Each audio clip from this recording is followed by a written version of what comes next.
Hi there, it is a special day. I am so happy to finally unleash this boy into the wild. It is an anime style foliage asset pack. To be honest, it ended up taking way too long to finalize, hence my long hiatus in this channel. But happy to be back nevertheless. These are some artworks I made with the asset pack.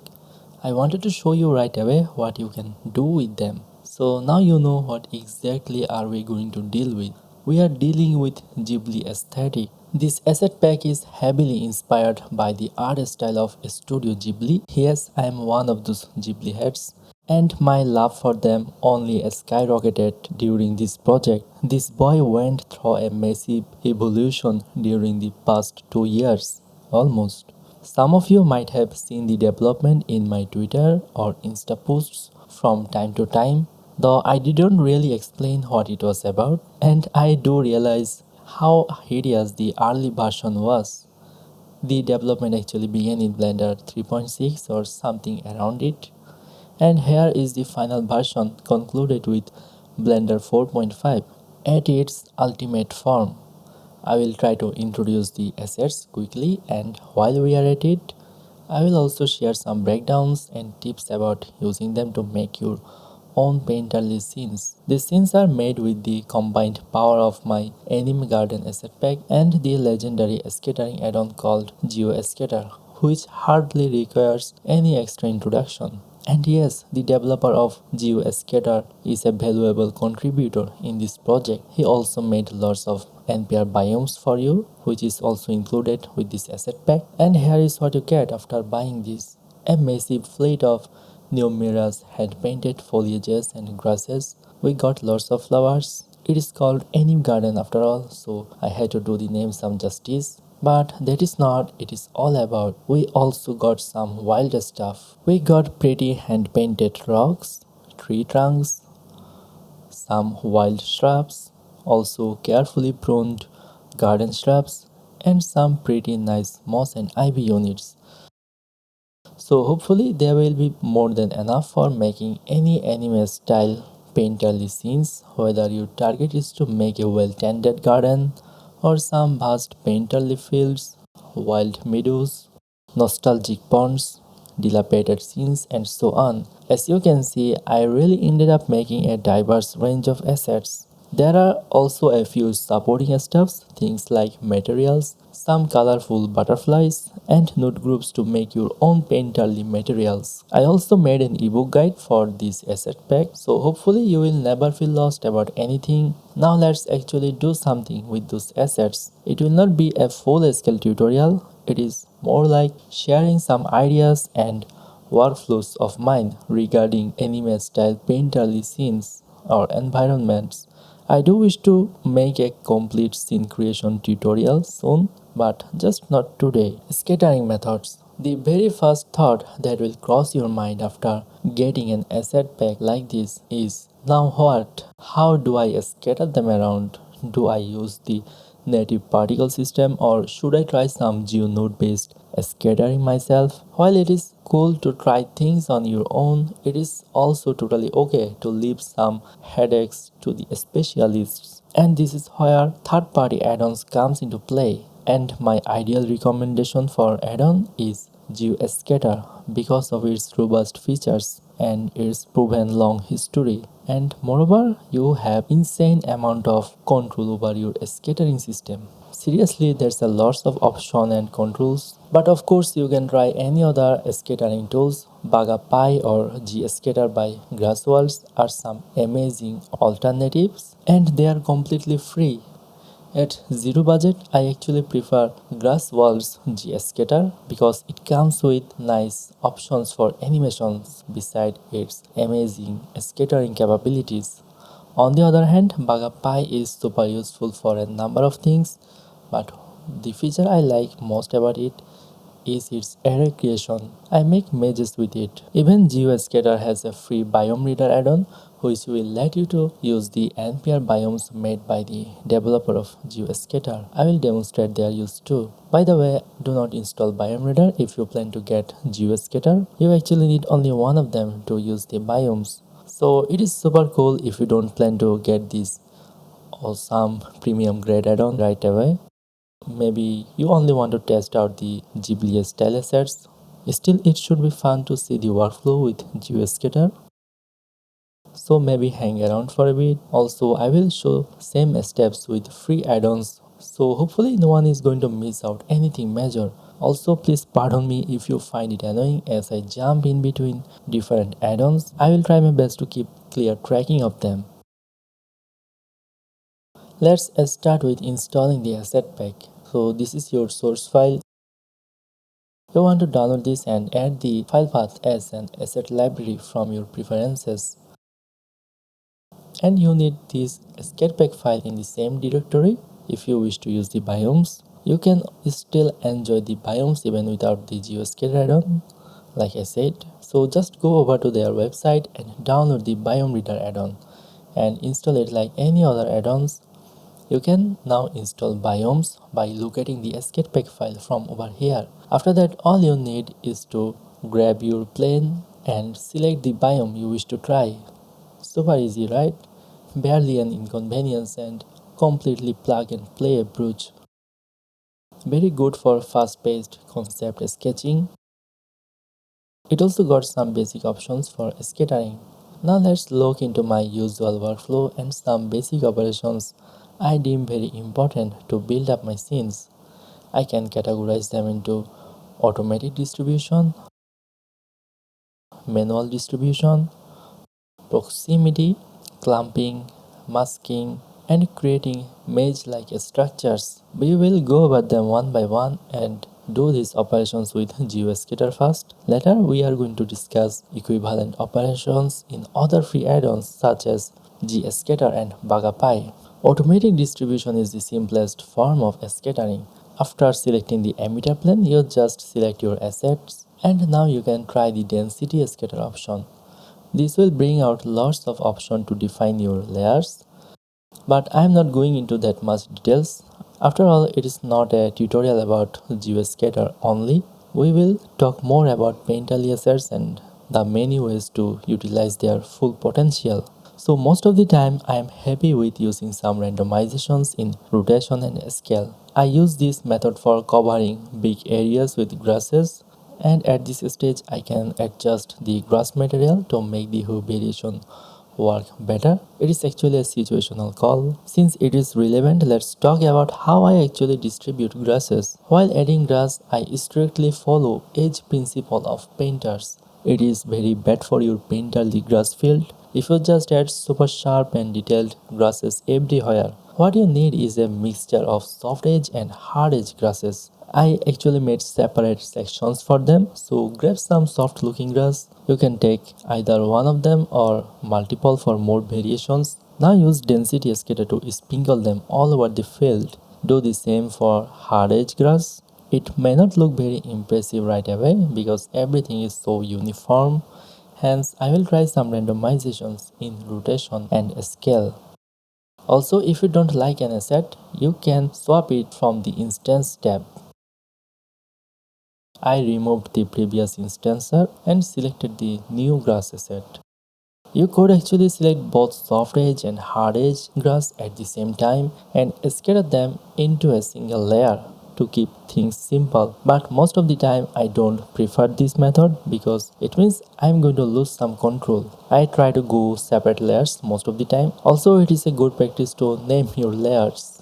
So this is what we got after trying this simple GeoScatter workflow in a large scene. It is just simply the density scattering. Sometimes I distribute grass cards in far away mountains with density scatter, but in that case I try to make the cards facing toward the camera in an uniform manner. To do that, simply turn off align tangent option.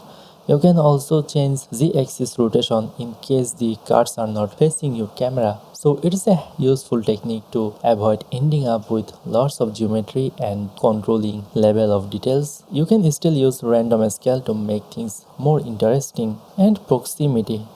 I really love GeoScatter a lot for its detailed proximity solutions. It prevents vegetation from growing to a certain distance from a collection of objects. The base and the rocks are in their respective separate collections. You need to select the collection over here, tweak the setting to make the transition tighter. You can set up two proximity solutions. You can affect instance or scale too. So I repeated this process for two collections and two layers. I tried to keep the minimal value at as low as possible. By the way, you could actually copy and paste this setting from over here. It would have been simpler if I just used sub collections to keep those two collections in a single collection. But for the sake of demonstration, I think it was a good thing to show what GeoScatter can handle. Most of the time I use the clumping method to distribute flowers so that they are localized here and there instead of getting uniformly distributed in the fields. You can control density of assets in clumps, also the density of clumps in your terrain. Pretty convenient. I used similar methods to distribute water lilies in my scene. The seed option helps you to find out a sweet spot. And manual distribution. Manual distribution is a very important part of GeoScatter add-on. You can see how much work they put into this. It makes this add-on super artist friendly. Now you can literally paint with 3D foliages.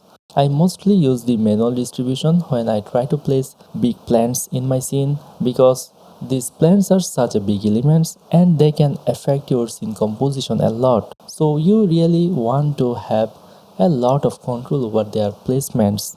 Here I am using the fast brush, also known as dot brush, to place the shrubs one by one. This way I can define their orientations and scale before making the final placements.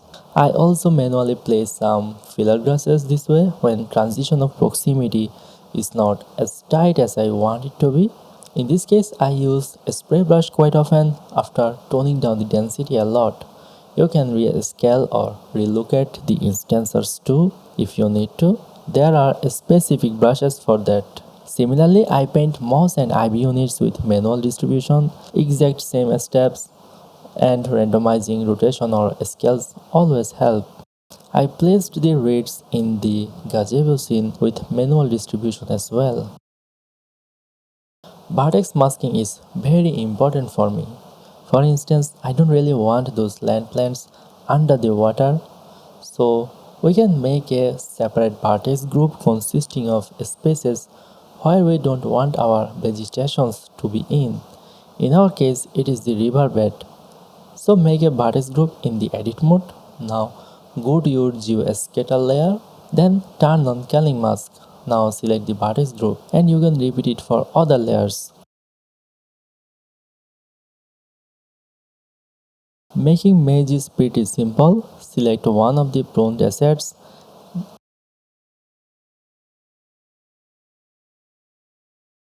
then go to quick scatter. A pie menu will appear. You want to select the Bezier spline option. It lets you to enter edit mode so that you can draw some curves and instances will be projected on the curves. To make things uniform, you have to select a spline type. Also disable the align tangent option. Now you can mesh around very flexibly. So these are all the scattering operations I look forward to in a scattering add-on, and GeoScatter got all of them, and in fact even more than this. It also got the best animation setup among every scattering add-ons I tried so far. Now let's talk about some free alternatives to GeoScatter which can help you to carry out similar operations I talked about. They may feel less convenient compared to GeoScatter sometimes. Still, I cannot help but feel super grateful for how much they actually offer for free. These guys are the saint of our community. So now let's look into scattering with GScatter and BagaPie. For automatic distribution in GScatter, you can assign a surface as an emitter. Then select the group of assets you want to distribute together and click Scatter selected. You can define lots of parameters like distribution density, rotation scales. Each sections are equipped with couple of effect layers. So it is a very clean UI and it is super simple to make an automatically distributed foliage layers, and you get quick access to some important features. Let's talk about proximity solutions.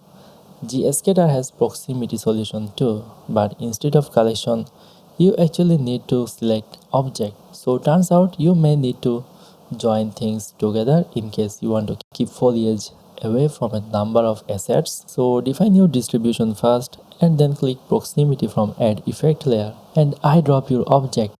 Now the grass will avoid it like plague. This way you can stack several proximity effects, but to reduce workload, I joined the rocks together and made another proximity effect for it. I was having a hard time when using the eyedropper tool to select the rocks. The grasses were actually getting in the way, so I had to search it up. Turned out I had to uncheck these two options so that the grasses can surround the rocks from both inside and outside, and manual distribution with GScatter. In GScatter, you can manually scatter your assets with wet painting.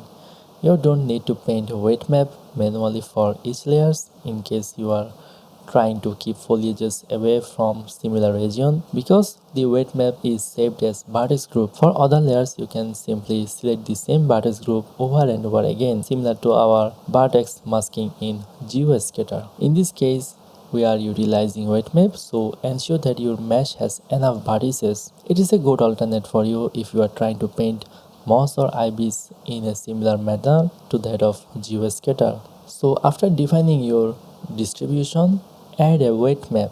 After entering wet paint mode, you can start painting your moss or foliages. So it is pretty much like masking.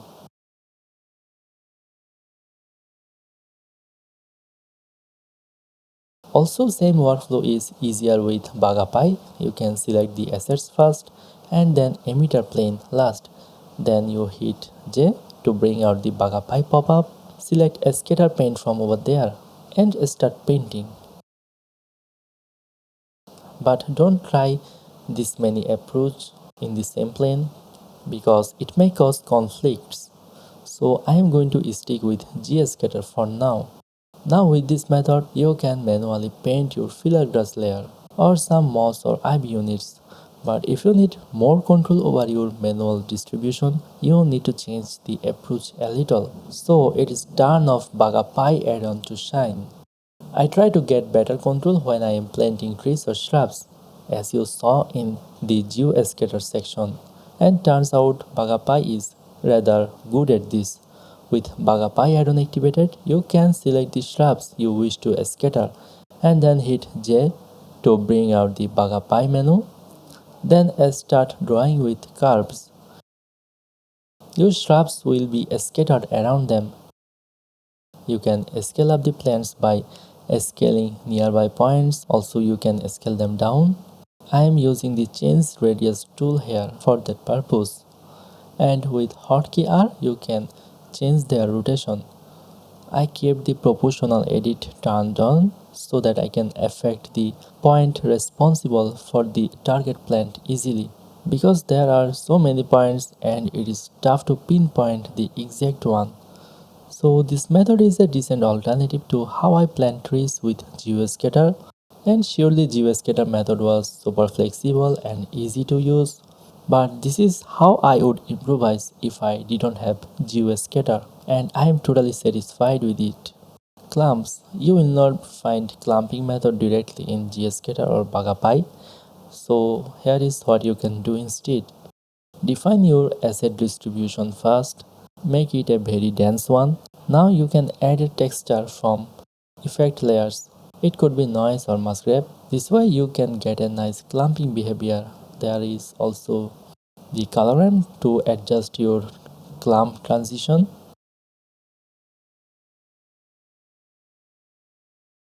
And as usual, I can use proximity effect on flowers too. Last but not the least, I will demonstrate how to make this kind of pruned foliages for your garden. I had turned off grasses to draw the curve on surface cleanly. because grass surface can affect it. So this approach will be similar to how we planted shrubs with BagaPie curved draw tool. But this time we will try to make things more uniform by disabling position variance and rotation randomness. This way you can draw your mesh or even change the path to readjust them. In fact, I make meshes with BagaPie most of the time because array creation is a special side of BagaPie you can hardly ignore. You can make arrays within a few clicks, redefine the curves, and even bring variations to scale and rotations. So we are done talking about most of the necessary methods of scattering, at least according to me. We talked about premium scatterer like Geo Scatter and free but amazing tools like BagaPie. Regardless of what you choose to work with, you are now able to make a scene like this. Now let's spice it up more. We will try to improve lighting and then work with animating the foliages, painting with light and shadow. Here is a very fun process. Let's just call it painting with light and shadows. It is very useful for making your shrubs stand out more where you want them to be. I use a shadowless point light for this task. Its power will be pretty modest and it has custom distance turned on, and it also has a good amount of radius. Now place them close to your plants where you wish the highlights to appear.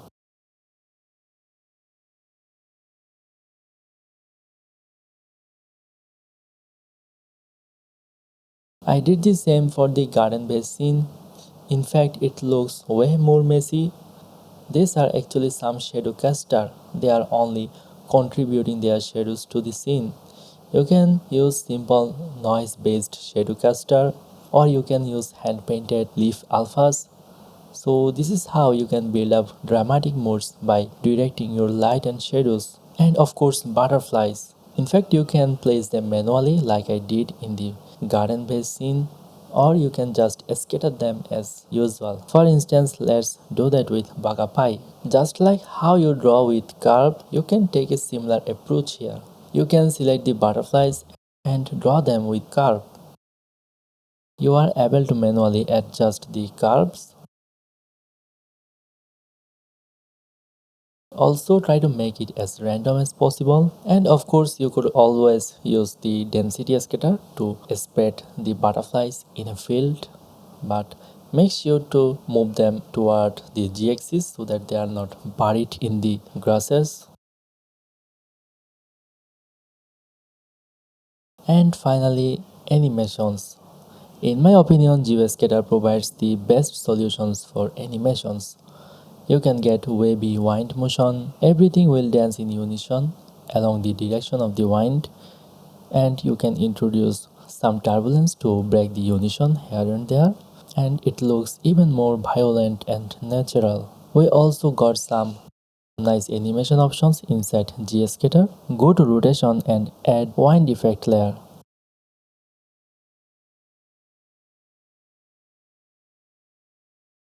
Pretty good actually.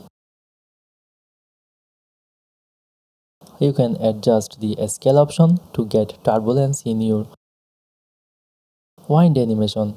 It adds more realism by introducing some random motions among your instances.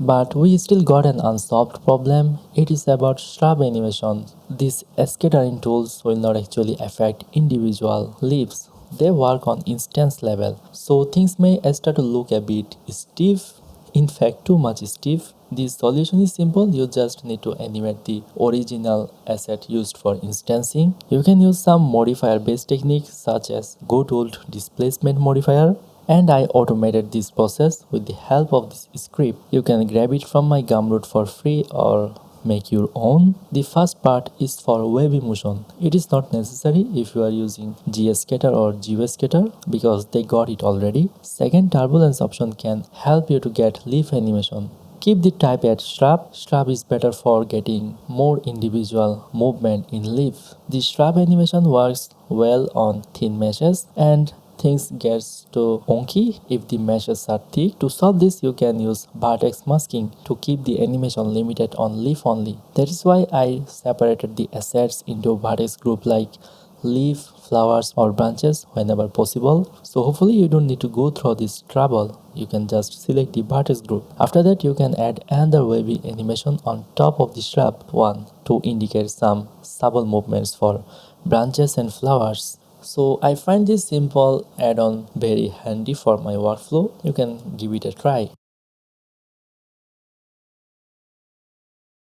As for compositing, I don't actually do much inside Blender. I prefer DaVinci Resolve to add things like bloom or halogens or god rays. I do like to add the mist within Blender. If you are doing a very serious project, you might as well do that in a specialized compositing software, or maybe just do that too in Blender. The results are actually pretty good. Now let's talk about some trouble. This is something I faced in newer Blender versions, especially after the introduction of EEVEE Next. In EEVEE Next, sometimes materials with transparency may give such horrible flickering artifacts in your render. I noticed that it works better if you use a very high power point light instead of the sun lamp. But totally feel free to try the sunlight because this issue is unpredictable. It may not appear at all depending on your scene. So I am still trying to understand what triggers it, and please let us know in the comment section if you know more about this issue and its possible solutions. But I'm hopeful that we will get more updates on EB Next in future, which can eventually address such issues. And that was it. This tutorial took a while, but I wanted to take my time to explain my workflow so that you don't have a hard time. I hope you enjoyed it and liked the assets. See you next time.